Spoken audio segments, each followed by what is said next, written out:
Konarasami ng cetanta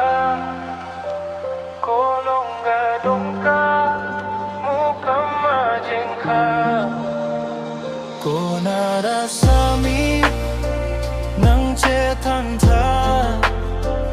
Kolongga-dongga mukhang majengka Siniwan ko kacintang kacelon Richo asopia sonang raja bolong Nang neong asopi kalang ne kaline Ne injiraron ke kali de tameme Nang neong asopi kalang ne kaline Ne injiraron ke kali de tameme Nang kene girlfriend na son sinang ke kacelon Jong sinang melupong ajang binong Nang renvek jine nang pankam ke suri leong Konarasami ng cetanta Kolongga-dongga mukhang majengka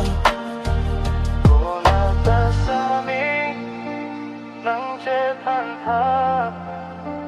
Kolongga-dongga mukhang majengka Ne malong athare ne raje ne doide Mapasatlo sita sakuri ave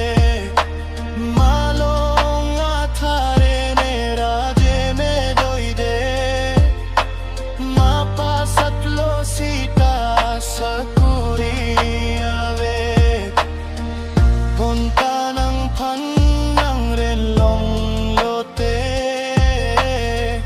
Tangka ng hingka ng mangne Hitikulat le ng damsita me Nang keng pen ng pedam de gari nam de jine Konarasami ng cetanta Kolongga-dongga mukhang majengka Siniwan ko kacintang kacelon Richo asopi ason ng raja bolon Konarasami ng cetanta